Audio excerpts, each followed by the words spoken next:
guys, so I don't know how this is gonna go. I have a very grumpy baby who can't decide if he wants to stay awake or go to sleep. I have the Roomba running and I have no time to film this except for now. So, and of course right as I start talking, you can see the cat came by. The dog is right by my foot. I really hope this is level because the tripod's really weird since I had to do it all one-handed.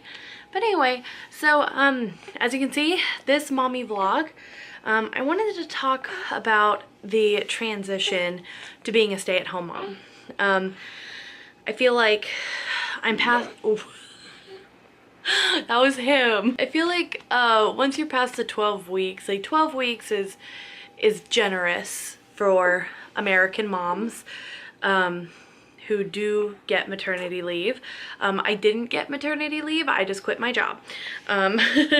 So technically I've been a stay-at-home mom.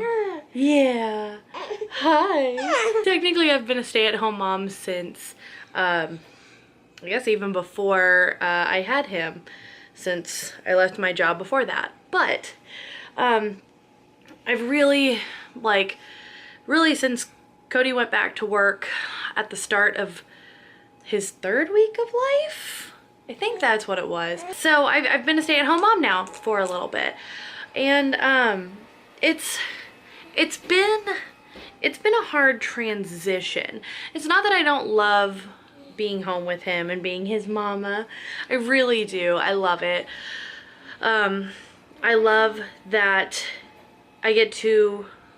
It's funny because I wanted to work for a daycare because I wanted to work with kids, and I love working with my son, and I especially like that I just get to focus on him and eventually our friend's son, but that's much less insanity than 10 2-year-olds at once. So the transition, it definitely helps that I've had experience with infants before, and kind of having an idea of their development and like when he needs to be doing stuff, what he should be doing throughout the day.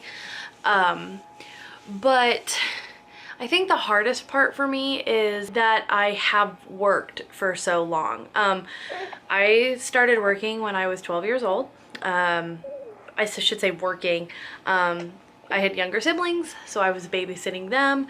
I was babysitting their friends. I was a cheap babysitter, but a good one. I worked real jobs, you know, in high school and college. I kind of took a break for 2 years, but I was in school, so that just meant my weekends were kind of more free, you know, but you have more homework in college. And then post-college I was working. I think the longest, if you don't count when I was in school, my longest stretch of unemployment was the 2.5 months that I was unemployed right after I got married. And that was because my husband had the job in the city that we were moving to, and I did not. So I had to apply for jobs and, you know, do interviews, and that stuff just takes a while.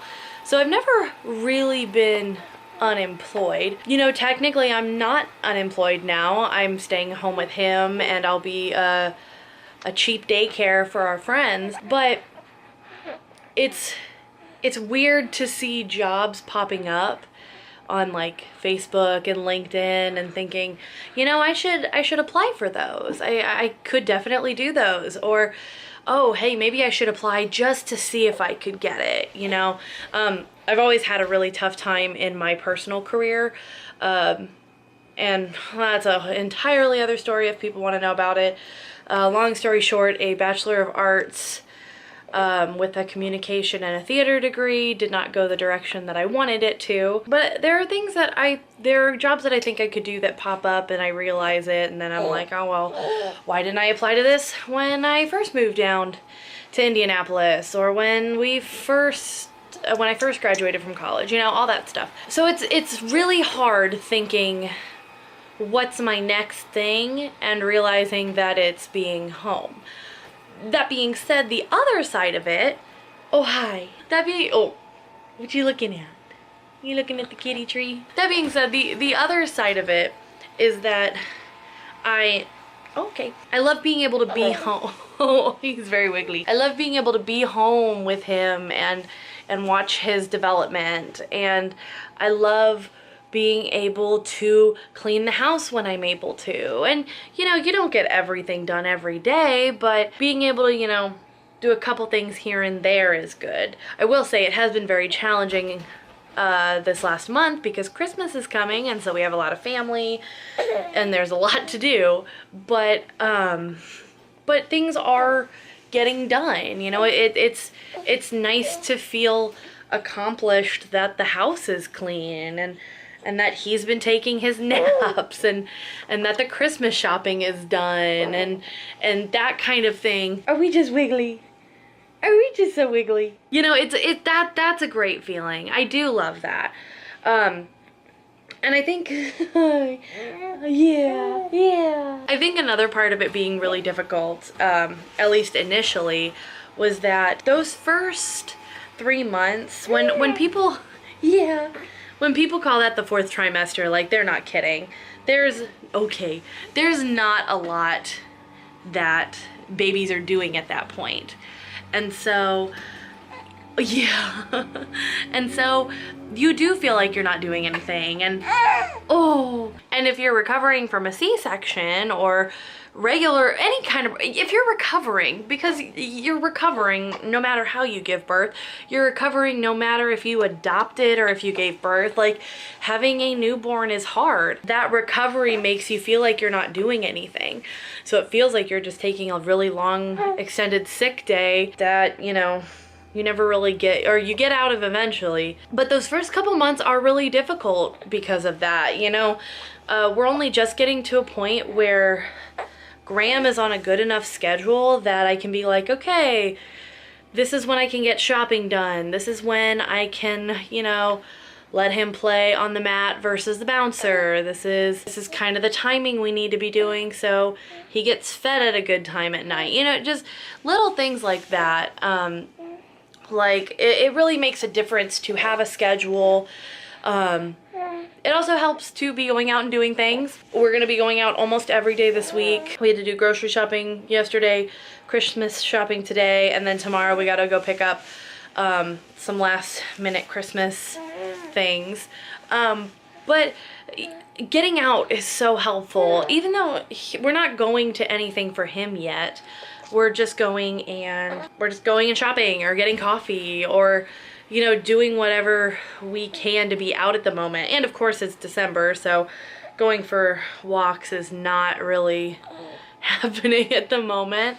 But you know, things like that it helps make the transition easier. I was up and about the 3rd or 4th week, and that is the biggest thing. Actually, let's just move on into this.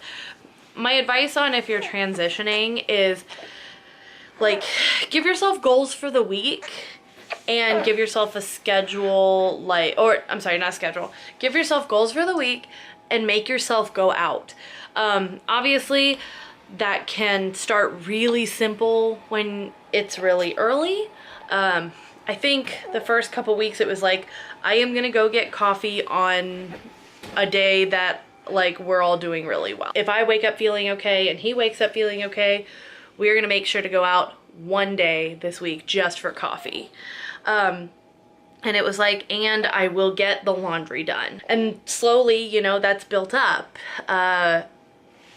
You know, today we did some Christmas shopping, and I'm still in the middle of laundry, and I wrapped presents and put away groceries, and you know, and I made my lunch, which that's a big step. Being able to have the time and energy to make your own lunch is huge. You know, it's obviously it's moved up since he's getting bigger and taking more scheduled naps, and I'm sorry, your sleeve is a little bit big. It's working out. And I think that's the biggest. And then as my third piece of advice is, as your kid gets older, trying to find that schedule. That was something I noticed with the daycares, is being on any kind of schedule was so helpful. And once again, that may mean a really simple schedule. Like I said, for us, it's kind of, I know he takes 2 roughly 30-minute naps in the morning. So whenever he wakes up from one of those, I usually change him, feed him, and then immediately put him in the car so we can go do whatever outside of the house activities we need to do. And then we come home, and after lunch-ish, he has a longer nap.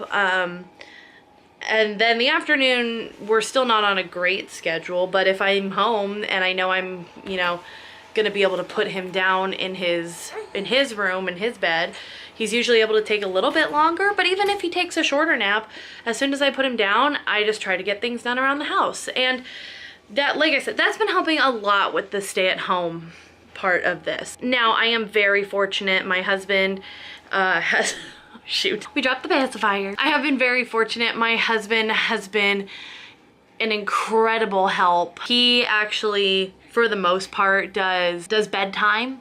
I've done it when he's had to do stuff, but you know, that's a good time for him. Since we do bottle feed twice a night, that gives him a chance to feed him. It gives him a chance to just have a quiet moment with him. Usually when he gets home from work, I hand him off even just for 30 minutes. So that I can check some email or just, you know, make dinner or say, hey, like, I need you to be in charge of him, but I want to talk to you. So, you know, if you just want to hold him while I vent or whatever it is, that's helped tremendously. Having that support. Did you kick the tripod? That's helped enormously, being able to have that kind of a relationship and partnership. And then of course, once we get to weekends, we try to make it as even as possible in terms of, okay, well, you know, you change the baby, now it's my turn to change the baby, and stuff like that, just to make sure we both get time with him that is productive and bonding, but we also get a mental break for us. Has it always been easy? Absolutely not. We have had some definitely trying times just trying to communicate with each other. I mean, that's a part of a marriage and a part of having kids is you know, having to continue the communication even more so to say, hey, this is what I need. And if you are able to help me with that right now, or later, I need help. So I'm gonna go ahead and wrap this up. But that's just kind of my take on the transition to being a stay-at-home mom. I will probably do another one of these once I'm being a cheap daycare. I'm a cheap daycare. I'm gonna be a cheap daycare 3 times a week. So I still get to be just a normal stay-at-home mom with this little one twice a week, and I'm excited for that. Thank you guys so much for watching and sticking with me with my journey into being a mom to this little guy who is just so fussy. So fussy. And I will see you guys in the next video.